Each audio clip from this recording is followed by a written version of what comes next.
Salut, je pensais avoir fait le tour de tous ces petits panneaux LED, mais Falcon Eyes a renouvelé sa célèbre Pocket Light F7 qui est maintenant en version 2. Il y a eu pas mal d'améliorations et d'ajouts.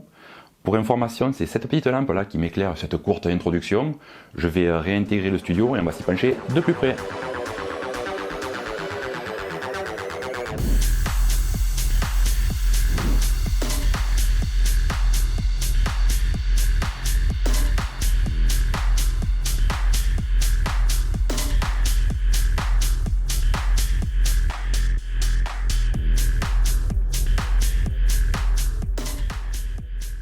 C'est une bien grosse boîte noire qui arrive avec cet éclairage, et si on y prête attention rapidement, on pourrait penser que c'est un smartphone, vu le logo, le design dessus, holographique.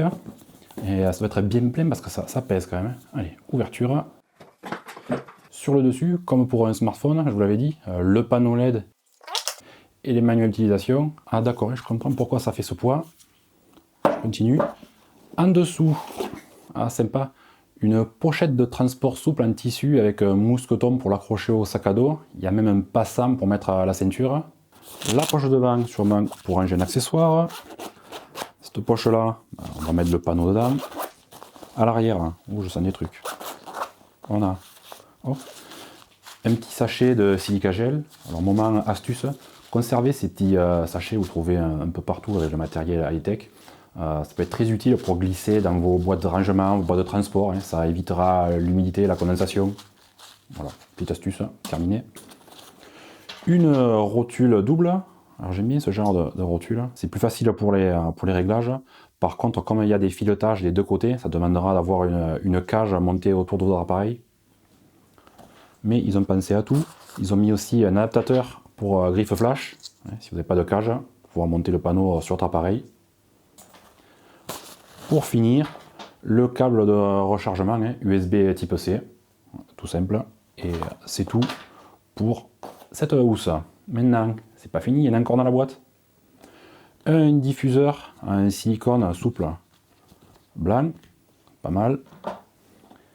Et un autre diffuseur souple lui aussi, en nid d'abeille.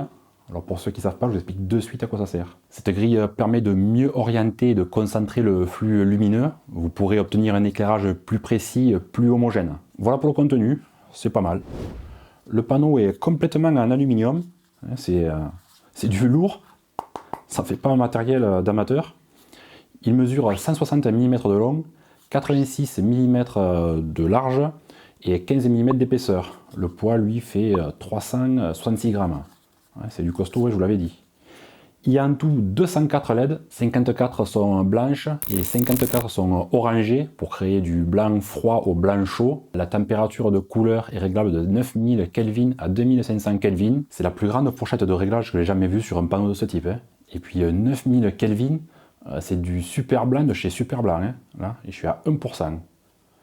Et pour finir, 96 LED sont type RGB pour la couleur. Les boutons et le port USB sont regroupés dans un renfoncement sur un côté du panneau. Alors ça évite les appuis ou les manipulations intempestives, c'est bien vu.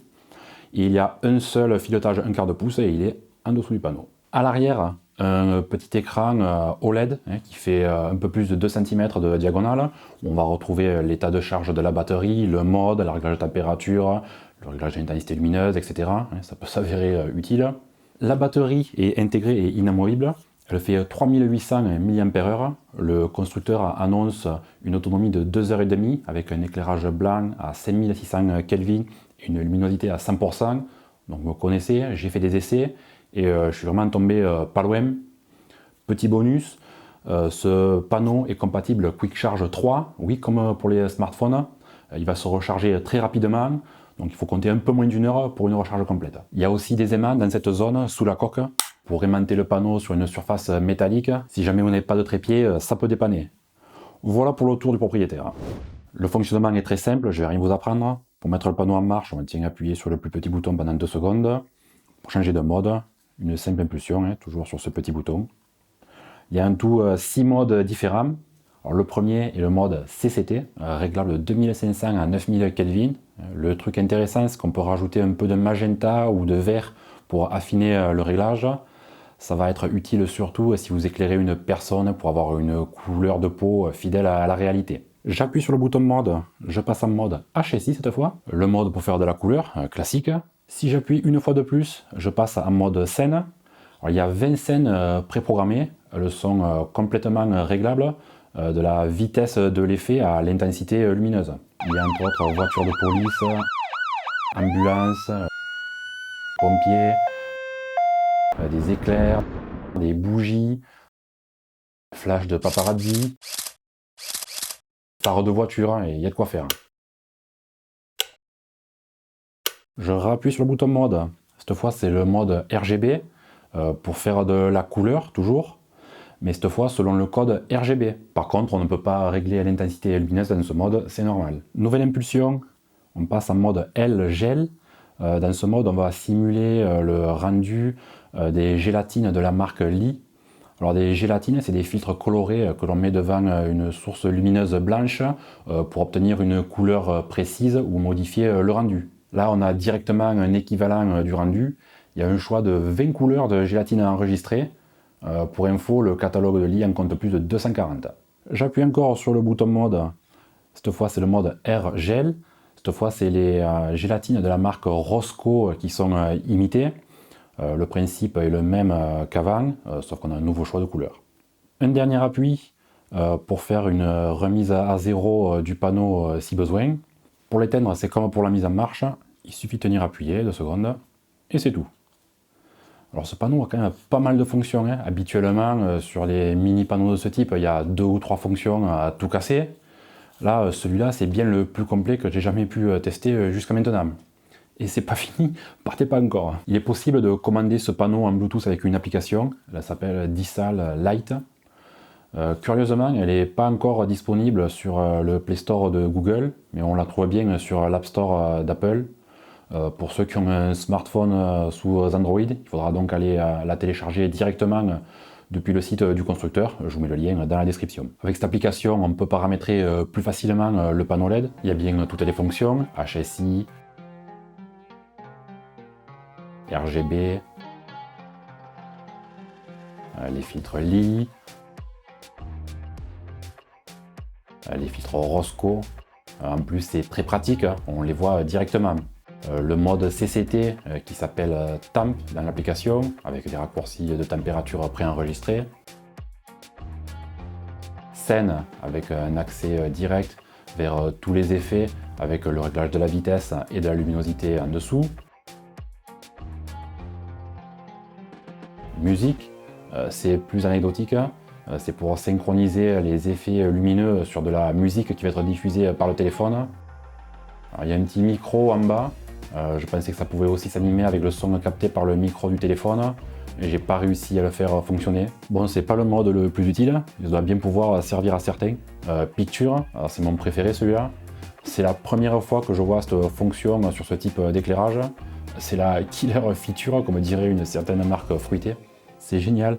Avec le panneau, vous allez pouvoir reproduire la couleur de quelque chose que vous voyez. Ça va utiliser la caméra de votre téléphone. Il suffit de viser, de cliquer sur la pipette, et hop, la couleur est reproduite sur le panneau. Il y a une confirmation de la couleur ciblée dans l'onglet de la pipette qui change aussi de couleur. Pas mal et intéressant comme fonction. Les performances sont bien au rendez-vous. Il fait très bien son boulot. Il faut garder à l'esprit que c'est un éclairage qui doit être utilisé de relativement près. C'est pas à peine d'aller le positionner à 10 mètres, c'est pas ça qu'il vous faut. Si vous voulez d'ailleurs que je vous teste du bon gros éclairage, dites-moi le en commentaire, j'ai des trucs sympas. Sinon, j'ai vérifié ce qu'annonce Falcon Eyes, 1610 lux à 50 cm à 5600 Kelvin, et c'est bon, on est dans les clous. Il est aussi bien sûr anti-flickering, donc aucun problème en vidéo. Avoir intégré une simulation des gélatines Lee et Rosco, c'est une bonne idée, même si on ne va pas égaler le rendu d'une vraie gélatine. Avec un peu d'astuce, ça fait la blague. S'il n'y a pas de problème en vidéo, il n'y en aura pas en photo non plus.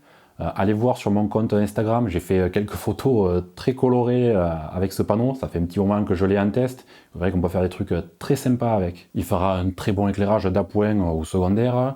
Pour la vidéo, il débouchera des ombres sans souci. Petit exemple. Et en photo, la seule limite sera votre imagination. On peut trouver ce panneau sur le net pour un peu moins de 150 €. Je vous mets un lien dans la description.